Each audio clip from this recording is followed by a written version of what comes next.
Welcome back to Central Florida Spotlight. The citizens for a greater Orange County felt they did everything right, but still won't see their efforts on the November 6th ballot. Representative Scott Randolph is one of the people that actively tried to help get that initiative for sick time on the ballot November 6th. Why did you take this on? Because we're in a situation where, the economy is recovering. The corporate profits are at record profits. And yet the average worker continues not to have access to earned sick days. Look, and you yourself may have access to that, but when a mother who's struggling has to put their child into daycare even though they're sick because they fear losing their job or they can't get paid, they can't pay their rent, basically people are having to choose between caring for their child and feeding their child. And that's not where we should be in America. So when that mother puts that sick child in daycare or takes them to school because they don't get a day off, your child will get sick. Your child will come home sick. You will get sick. We also have a huge tourism industry here. And I don't think we should be gambling with our visitors' health when they come and visit Orlando. We want them to have a good experience here. And so when the studies show that more than half of Orange County residents have no access to any type of earned sick days, we think that it's important that we have some minimum standard here for employers. And don't get me wrong, there are thousands of employers in Orange County that care about their workers and care about this community, many thousands of small businesses, and they offer these benefits already, by the way. And so in addition, we don't want them to be undercut by somebody else. I think it's important that on a competitive playing field, when we have so many businesses who are a part of their community, they're not some big outside corporation from some other state that just happens to have a location here. They are a part of their community. They go to church with their customers, that they care.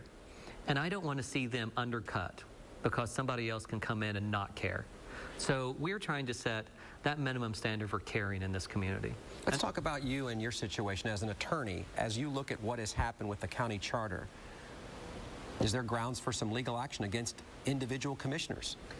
There's definitely investigation in that. We're researching that issue, so I can't say, and I don't want to say one way or the other, make some pronouncement not knowing the full legal ramification, but there's certainly a lot of research into that. In addition, it's clear that there needs to be more reforms in the county government. So I think there needs, even though Mayor Jacobs ran on a platform of ethics, clearly the county commission has either not taken that up or it's been abandoned. And so we're also researching a charter amendment for ethics reform in Orange County. Because clearly after what happened on September 11th, we need some ethics in this county. What about the deadlines? And, those on the other side say, wait a minute, this was pushed on us late. It was by design so that we would not have the time to really work through this. And we talked a little bit about your time frame. But what about getting that as a part of the charter as well? So there are some real clear-cut deadlines. Actually, I'm fine with that. And if you talk to Bill Cowles, and it's sort of funny, it's like, by the way, there was a charter review commission, 3 meetings after this petition started. Mm-hmm. They took up at least 2 new issues after this petition drive was started. They never took up this issue. So either the county commissioners who are making these political appointments, by the way, one of them being the right-winger who's now writing the language for the county for this, either their political appointments to the Charter Review Commission are ill-equipped to be on a Charter Review Commission and they're just political appointees, which is what's happening, by the way.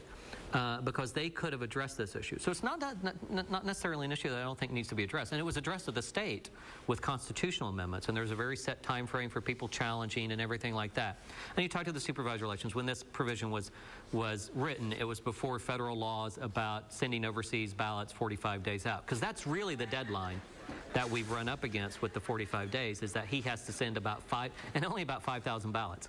So 5,000 out of 630,000 in Orange County had to go overseas starting September 22nd. And so, but that was, that federal law was passed well after this charter provision was passed. So there's no doubt there can be revisions there. But what we have to be very careful of is this charter specifically says that the rights of the people to petition their government are reserved in this charter. And if there's any attempt to make that more difficult and to have less participation by citizens, we should be very, very wary of any such attempt. Speaking of that, November 6th, there will be 11 amendments on the ballot, and many people may not know this. Those are all put on by the legislature, when most of us would agree that the people should have the opportunity to go through the proper channels, get the signatures, and get things on the ballot so that things can be decided, corrected, fixed, whatever.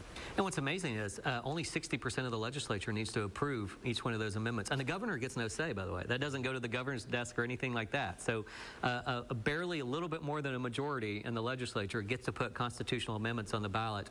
And you can ask anybody, putting a constitutional amendment on the ballot by initiative now is tremendously expensive and almost impossible. Partly because some of the process that they set up after there were like minimum wage was on the ballot in 2004, and after that the legislature decided this is way too, we need to make this more difficult because people are actually starting to have a say in government, and we better not let that happen. And people shouldn't let their politicians do that. All right, up next on Central Florida Spotlight, we'll talk with one of the petitioners about what it means to her to hear basically no for the sick time initiative, at least for now. That's next on Spotlight.